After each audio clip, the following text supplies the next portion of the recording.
દાહોદથી રાજસ્થાનને જોડતો national highway Limbdi વિસ્તારમાં બિસ્માર હાલતમાં।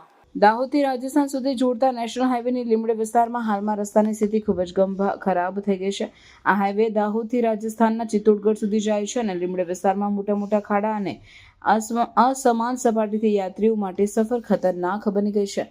સ્થાનિક રહેવાસીઓને વાહન ચાલકોએ રસ્તાની ખરાબ સ્થિતિને કારણે વારંવાર થતા અકસ્માત અને વાહનોને થતા નુકસાન વિશે ચિંતા વ્યક્ત કરી છે। વરસાદના દિવસોમાં સ્થિતિ વધુ ગંભીર બને છે કારણ કે પાણીના ઝડપી વહેવથી રસ્તામાં મોટા ખાડા ઊભા થયા છે, જે જીવન અને મિલકત બંને માટે જોખમરૂપ છે।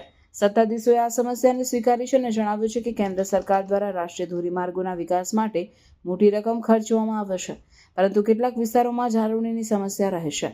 લીંબડી વિસ્તારનો હાઈવે ખાસ કરીને ખરાબ સ્થિતિ માટે જાણીતો થઈ ગયો છે અને સ્થાનિક મીડિયા તથા સોશિયલ મીડિયા પર ટ્રક ડ્રાઈવરો, બસ ઓપરેટરો અને દૈનિક યાત્રીઓના ફરિયાદો વારંવાર ઉઠાવવામાં આવે છે। રસ્તાની ખરાબ સ્થિતિ જોડાણને અસર કરે છે અને અકસ્માતનું જોખમ વધારે છે, જેથી તાત્કાલિક સમારકામ અને વધુ સારી દેખરેખની માંગ થાય છે। આ સમસ્યા હલ કરવા માટેના પ્રયાસો લાલ ફિતાશાહી અને જરૂરી સમારકામના મોટા ભાગને કારણે અટકી ગયા છે। જો કે હાઈવે જાળવણી માટે ફંડ મંજૂર થયા છે, પરંતુ જમીન સ્તરે અમલીકરણ ધીમું છે અને સમારકામની ગુણવત્તા પણ ટકાઉ નથી। આથી ટૂંકા ગાળે થતા સમારકામ અને વારંવાર ઊભી થતી સમસ્યાઓના ચક્ર ચાલુ રહે છે, જેથી સ્થાનિક સમુદાય અને વ્યવસાયીઓનો ગુસ્સો થાય છે।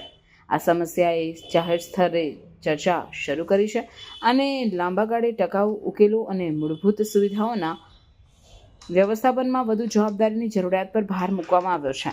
નાગરિકોને સક્રિયકારો સરકારના મહત્વપૂર્ણ રસ્તાના સમારકામને અગ્રતા આપવા અને ગુણવત્તા અને જવાબદારીની ખાતરી કરવા માટે આગ્રહ કરી રહ્યા છે। જ્યાં સુધી સાર્થક સુધારા ન થાય ત્યાં સુધી ખાસ કરીને ખરાબ હવામાનમાં વાહન ચલાવતી વખતે સાવચેત રહેવાની સલાહ આપવામાં આવે છે। આ રસ્તો છેલ્લો 6 મહિનાનો ખરાબ છે। અડધો જ રસ્તો બનેલો છે અને અડધો રસ્તો બનવાનો બાકી છે, જેના કારણે ઘણા લોકોને હાલાકી પડી છે અને ઘણા લોકોને હાથ પગમાં ઈજા પણ આવી છે। તો આ રસ્તો બને તે લોકોના હિત માટે સારું છે, તો જલ્દીમાં જલ્દી આ રસ્તો બને તે લોકો માટે ફાયદાકારક રહેશે, કેમ કે આ રસ્તાના લીધે ઘણા લોકોના હાથ પગ તૂટેલા છે। તો આ રસ્તો બને એવી સરકારને નમ્ર રજ છે।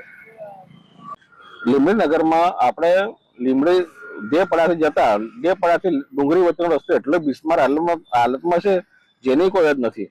એટલા મોટા મોટા ખાડા છે, અકસ્માત ભૂતકાળમાં એટલા બધા 2 થી 3 જણના મૃત્યુ બી થયેલા છે, એક્સિડન્ટ બી થયેલા છે। તો મારે એટલું કેવું છે કે આ જે ખાડા છે આ એનું નિરાકરણ થાય અને એ રીતનું આપણે આયોજન થાય, એના માટે અમારી રજૂઆત છે।